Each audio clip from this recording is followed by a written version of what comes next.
एक चालक पर 500 इलेक्ट्रॉनों की कमी है, इस पर आवेश की मात्रा तथा प्रकृति ज्ञात कीजिए।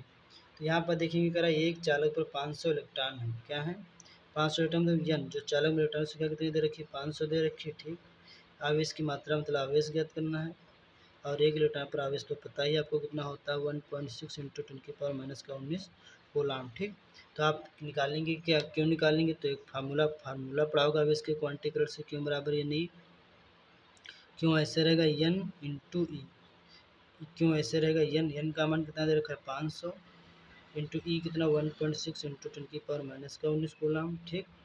अब यहाँ से पॉइंट हटेगा, यहाँ क्या बढ़ेगा जीरो बढ़ेगा, एक जीरो से एक जीरो रफा दफा हो जाएगा, यहाँ पास क्यों बराबर क्या आ जाएगा 50 इंटू 16 गुणा 10⁻⁻⁻19, ठीक। 16 से प्लस सिफर 16×5 = 80 हो जाएगा, इंटू 10 कितना हो जाएगा -19 हो जाएगा, बराबर क्यों रहेगा आवेश, क्यों रहेगा। अब यहाँ पर देखेंगे जो आंसर कितना आ रहा है, आंसर आ रहा है कि, तो इसको और हम क्या लिख सकते हैं, यहाँ से 2 जीरो कम करेंगे, हाँ 2 जीरो कम करेंगे, इसको हम ऐसे भी कर सकते हैं, 19 जीरो है यहाँ पास, तो यहाँ पर जो आंसर आपका आ रहा है वो आ रहा है आपका 8.0 गुणा 10⁻⁻17। तो यहाँ से क्या 2 जीरो कम करेंगे तो यहाँ पास कितना हो जाएगा 10⁻⁻17 हो जाएगा, 2 जीरो कम करेंगे 2 संख्या बाद क्या लगा देंगे पॉइंट लगा देंगे 8.00, ठीक।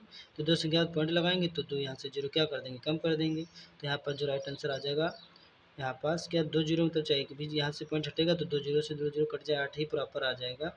इसको ऐसे भी लिखा जा सकता है 8.0 गुणा 10⁻⁻17। तो ये हमारा क्या आ गया आवेश का मान आ गया। अब सवाल में क्या कह रहा था कि सवाल में बोला था कि इसकी प्रकृति कैसी है, धनायन है कि ऋणायन है, इसकी प्रकृति कैसी धनायन है क्योंकि प्लस का आंसर है, तो लिखेंगे धनायन या धनात्मक या धनावेश, कैसे प्रकृति है धनावेश भी कह सकते हैं, ठीक। तो ये जो न्यूमेरिकल लग गया, तो ये न्यूमेरिकल आपके समझ में आया होगा। फिर मिलता हूँ नेक्स्ट वीडियो में, तब तक के लिए आप सभी का धन्यवाद।